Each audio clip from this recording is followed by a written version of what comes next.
Hello there. तो आज हम करेंगे एनसीईआरटी क्लास 10 का चैप्टर नंबर 6 ट्रायंगल का थ्योरम करेंगे। आज मोस्ट इम्पॉर्टेंट जो थ्योरम है हमारी वो मैं कराऊंगी आपको। दो मोस्ट इम्पॉर्टेंट थ्योरम है, एक तो है बीपीटी और दूसरी है हमारी पाइथागोरस थ्योरम।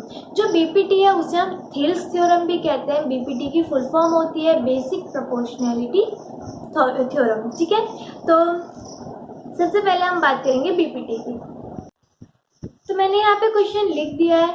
अब देखो, जैसे क्वेश्चन आ सकता है मैंने वो दोनों टाइप में लिख दिया है। इससे और भी आ सकते हैं, और भी क्वेश्चंस बन सकते हैं जिसमें कि आपको एक ही चीज़ बोली जाएगी कि आपको थ्योरम ही करना है। ठीक है, क्वेश्चन को घुमा फिरा के दिया जा सकता है।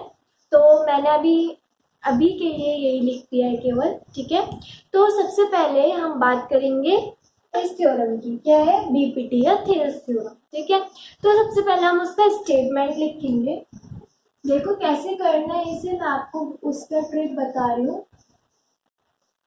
सबसे पहले स्टेटमेंट लिखेंगे। ये आता है कम से कम 5 मार्क्स क्वेश्चन में। ठीक है, ये 5 मार्क्स क्वेश्चन में आता है और ये बहुत ही इंपॉर्टेंट क्वेश्चन है। ये आ भी सकता है और 5 मार्क्स में एक थ्योरम तो आनी पड़ती है दोनों में से। ठीक है, तो इसीलिए सबसे पहले हम इसे करेंगे। तो इसमें हम स्टेटमेंट लिखेंगे। वो क्या है, स्टेटमेंट लिखना भी बहुत जरूरी है, बहुत इंपॉर्टेंट है स्टेटमेंट भी। सब कुछ लिखना है इसमें। If a line drawn parallel one side of a triangle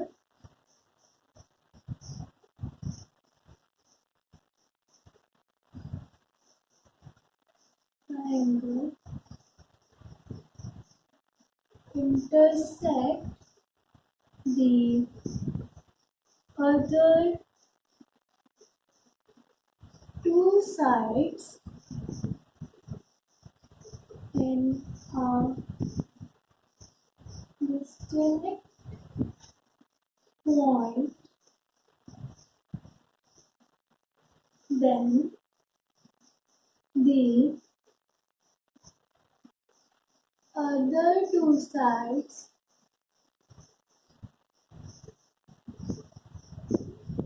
divided in the same ratio. Line draw होती है पैरेलली, ठीक है, ट्रायंगल की एक साइड की तरफ और वो इंटरसेक्ट करती है दो साइड्स को डिस्टिंक्ट पॉइंट पे। ठीक है, तो जो दो साइड्स होंगी वो सेम रेशियो में डिवाइड होंगी। ठीक है, तो देखो अब हम बनाएंगे फिगर।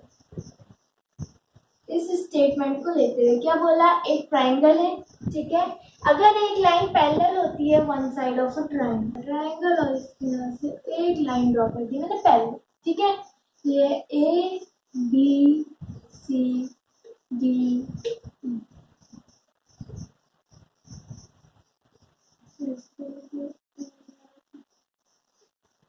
ठीक है ना।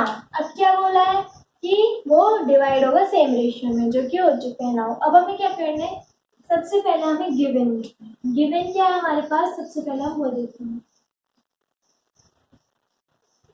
अगर आपको फुल 5 मार्क्स चाहिए तो आपको ये सब लिखना जरूरी है। गिवन क्या है, A B C is a triangle. ठीक है, B C parallel to D E. ठीक है, और क्या हो रहा है, देखो यहाँ ए बी से डी इंटरसेक्ट कर रहे हैं। ठीक है, तो हम यहाँ पे लिख सकते हैं intersect A B at D and A C at E. ठीक है, अब हमें क्या प्रूफ करना है, अब हम वो लिखेंगे। तो यहाँ पे लिखेंगे टू प्रूफ। हमें क्या प्रूफ करना है, A D upon D B और is equals to A E upon E C. हमें ये प्रूफ करना है। ठीक है, कि जो हमारा ए डी है ए डी और डी बी है वो इक्वल है ए ई और ई सी के। तो फर्स्ट ऑफ ऑल अब हम यहाँ पे कंस्ट्रक्शन करेंगे।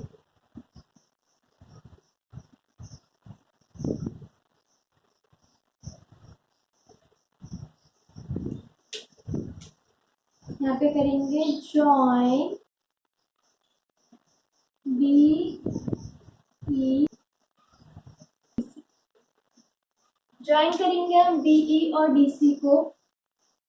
तो ये हमने यहाँ पे कंस्ट्रक्शन की, इसे ये हमने कंस्ट्रक्शन की, ठीक है ठीक है। ये हमने ज्वाइन कर दिया डी ई और डी सी को। अब यहाँ पे लिखेंगे ड्रॉ अ लाइन क्या E F perpendicular to A B and D C और डी जी परपेंडिकुलर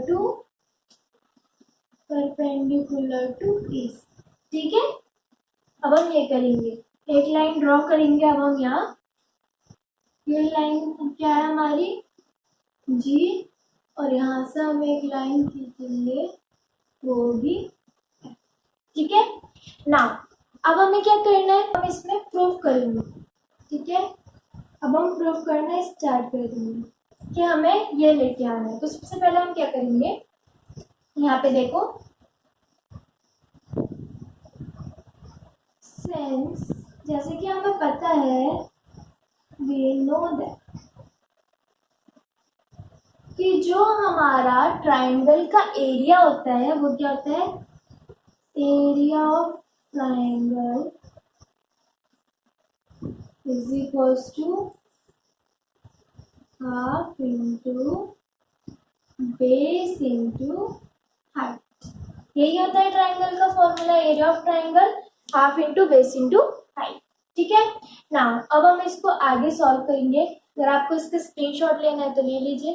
तो अब हम क्या करेंगे, अब मैंने जैसे बताया था एरिया ऑफ ट्राइंगल निकालने के लिए क्या करते हैं हम, एरिया ऑफ ट्राइंगल निकालने के लिए क्या करते हैं हम, एरिया ऑफ ट्राइंगल, सबसे पहले हम ट्राइंगल लेंगे इस ए डी, ठीक है। इस ट्राइंगल को हम लेंगे तो area of triangle A D E, ठीक है, is equals to half into base क्या है ए डी और हाइट क्या है ई एफ, ठीक है। ऐसे ही फ्रॉम ट्राइंगल अब हम लेंगे यहाँ पे बी डी ई या डी बी ई ले लो, ठीक है। D B E is equals to half into base क्या है डी बी और into E F. E F क्यों लिया मैंने यहाँ पे हाइट, क्योंकि इसकी हाइट इसकी हाइट जितनी होगी उतनी इसकी हाइट भी होगी, ठीक है। ये क्या है इसका परपेंडिकुलर, तो इसीलिए यहाँ पे मैंने ई एफ, ठीक है। नाउ ऑन डिवाइडिंग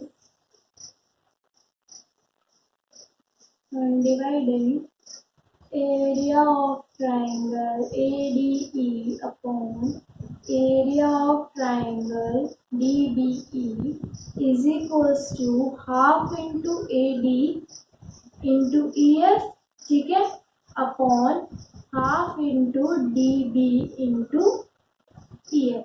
इससे ये कैंसिल हो गया, इससे ये कैंसिल हो गया, क्या बचा AD अपॉन DB।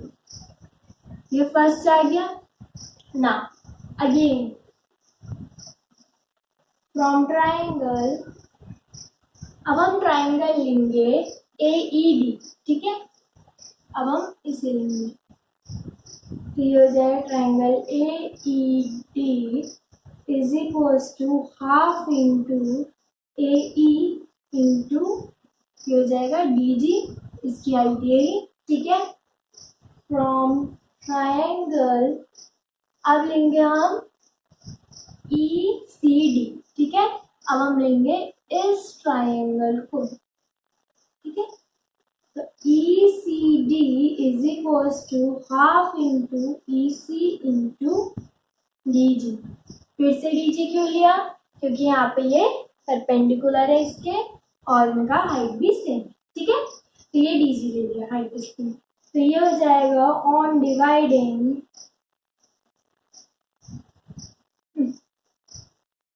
यहाँ पे लिख देती हूँ मैं, ऑन डिवाइडिंग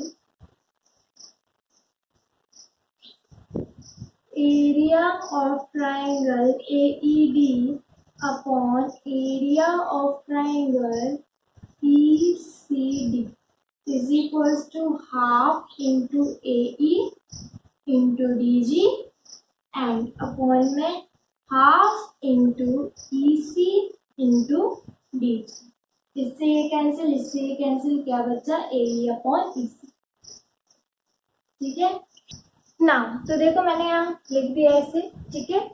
तो अब देखो यहाँ पे हमें एक फिगर दिख रही है जिसमें एक हमारा बेस जिसका सेम है वो क्या है BDE या फिर DBE बोलो और DCE या फिर DEC बोलो, ठीक है। तो देखो but from figure we can obtain triangle DBE and triangle DCE have the same base। आपको दिख रहा है कि जो हमारा ट्राइंगल DBE और ट्राइंगल DCE है उनका सेम बेस है, ठीक है। तो देन तो जो हमारा ट्राइंगल DBE है वो क्या है इक्वल, तो इसका मतलब क्या हुआ कि जो हमारा ट्राइंगल ECD है, चाहे आप DCE लिखो या ECD लिखो आपकी मर्जी है, ठीक है। ECD है वो इक्वल है DBE के, तो इसका मतलब हम ये लिख सकते हैं AD upon DB is equals to AE upon EC। तो ये हो जाएगा, हम यहाँ पे लिख देंगे अब लास्ट में हैंस, तो हमें ये तो प्रूव करना था, ठीक है। तो ये हो चुका हमारा BPT बोल सकते हो थेल्स थ्योरम, ठीक है। नाउ अब हम करेंगे पाइथागोरस थ्योरम, वो बहुत इजी है, ये भी इजी था पर समझ में आया तो आपको ये भी इजी लगेगा वैसे, और जो पाइथागोरस थ्योरम है वो भी इजी है। और अब हम पाइथागोरस थ्योरम करेंगे नाउ। तो अब हम करेंगे पाइथागोरस थ्योरम। अब देखो कभी कभार क्वेश्चन ऐसा आ जाता है कि उसमें स्टेटमेंट मिल जाता है आपको, जैसे इसमें आपका पूरा स्टेटमेंट है, तो आपको स्टेटमेंट में केवल इतना लिखने की जरूरत है, ये इन से लेके यहाँ तक, ठीक है। In a right triangle the square of the hypotenuse is equal to the sum of the square of the other two sides, ठीक है। ये आपका पूरा स्टेटमेंट है, इसे आप खुद लिख लेना। मैं सीधे सॉल्यूशन पे आते मैं सीधे वो करवाऊंगी। तो देखो यहाँ पे हम सबसे पहले फिगर बना लेते हैं, ठीक है। ये क्या है हमारा 90 डिग्री ठीक है ना। तो देखो यहाँ पे हम करेंगे, सबसे पहले हम लिखेंगे गिवन, ठीक है। तो गिवन हमें क्या है, सबसे पहले हम वो देख लेते हैं। तो देखो गिवन हमें ये है ABC जो है वो क्या है, इज अ राइट ट्राइंगल, ठीक है। ABC एक राइट ट्राइंगल है और AB परपेंडिकुलर है BC, ठीक है। इतना बस हमें लिखना है। नाउ अब बात करेंगे हम टू प्रूफ की।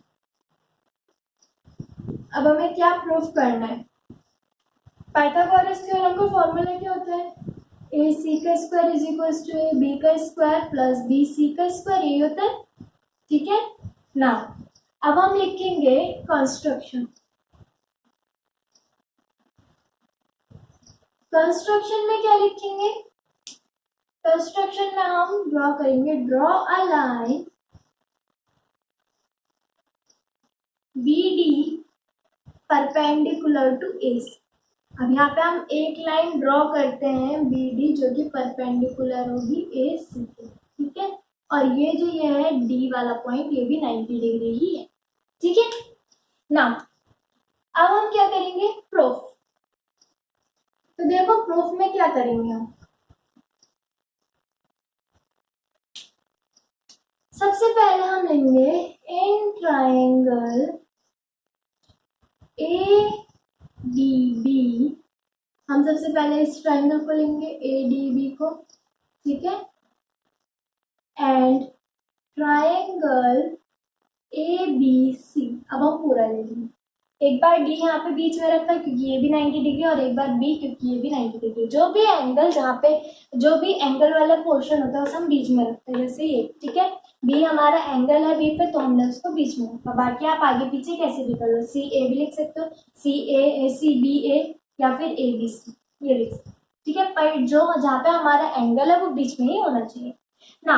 अब हम क्या करेंगे इसमें, देखो एंगल ए जो है और एंगल ए, ये दोनों कॉमन है, तो कॉमन लिख देंगे, ठीक है, दोनों में ही कॉमन आ रहा है। एंगल डी और एंगल बी क्या है, 90 डिग्री है, ठीक है।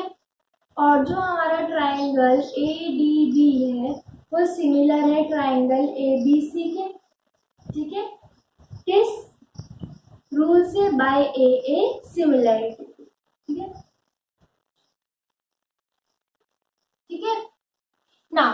अब हम क्या करेंगे, इसको सॉल्व करते हैं। तो देखो A D upon A B is equal to A B upon B A C, ठीक है, ये हो गया। इसकी क्रॉस मल्टीप्लाई करा दो तो हमें क्या मिलेगा, ए बी का square is equal to A D into A C, यही मिलेगा, ठीक है ना। ये हमारा हो गया फर्स्ट। ऐसे अब हम सेकेंड ट्राइंगल को निकालेंगे।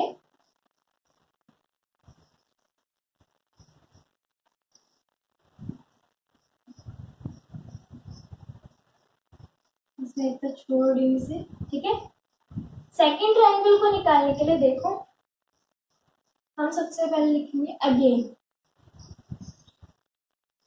In triangle. अब हम इस ट्राइंगल को लेंगे, इस वाले ट्राइंगल, ठीक है। तो हम यहाँ पे लेंगे बी डी सी या सी डी बी कर लो, C D B and triangle C B A, ठीक है ना। Angle C is equal to angle C, common है, ठीक है। Angle D is equal to angle B, 90 degree है। और अब क्या बचा, ये ट्राइंगल सी डी बी, ये भी सिमिलर है ट्राइंगल सी बी ए के, बाय किस रूल से, ए सिमिलर, ठीक है, ए सिमिलरिटी रूल से सिमिलर है। नाउ अब हम लिखेंगे B C upon C D is equal to, ये हो जाएगा ए सी अपॉन वी सी, ठीक है। इसके इंटू इससे होगी तो क्या बचेगा हमारे पास, बी सी का square A C into C D, ये सेकेंड हो गया। अब यहाँ पे हम लिखेंगे on adding equation first and second we get, हमें क्या मिलेगा, बी सी का स्क्वायर, सबसे पहले हमें लिखेंगे ए बी का स्क्वायर प्लस बी सी का स्क्वायर इज इक्वल्स टू वाले पहले हमने इस तरफ वाले प्लस कर लिए। अब हम करेंगे राइट हैंड साइड वाले, तो ये हो जाएगा A D into A C is plus A C into C, ठीक है। इससे प्लस करना है। नाउ अब हम इसको सॉल्व करेंगे। देखो ए बी का स्क्वायर प्लस बी सी का स्क्वायर इज इक्वल टू, ए सी को कॉमन निकाल लेंगे और ये हो जाएगा हमारा, क्या बचेगा अंदर, ए डी प्लस ये हो जाएगा हमारा सी, ठीक है। ए डी सी डी या डी से डी वो हो जाएगा, कट हो जाएगा, तो हमारे पास क्या आएगा, ए सी, ठीक है। ए बी का स्क्वायर प्लस बी सी का स्क्वायर। नाउ अब हम इसकी इंटू कराएंगे तो क्या हो जाएगा, ये ए बी का स्क्वायर प्लस बी सी का स्क्वायर इज इक्वल्स टू ए सी का होल स्क्वायर। यानी कि ये हमारा प्रूफ हो चुका है, हमने पाइथागोरस थ्योरम प्रूफ कर दिया, तो हम यहाँ पे लिखेंगे हैंस प्रूफ। ठीक है, ये हमारा हो चुका है। नाउ तो आज के लिए बस इतना ही। नेक्स्ट लेक्चर में हम एक्सरसाइज स्टार्ट करेंगे। ठीक है, तो आज के लिए बस इतना ही। अगर आपको मेरी वीडियो अच्छी लगे तो लाइक शेयर सब्सक्राइब करना ना भूलें, और अगर आपको मेरी और वीडियोस देखनी है तो आप ऊपर आई बटन पे क्लिक करके मेरी और वीडियोस देख सकते हैं। Thank you.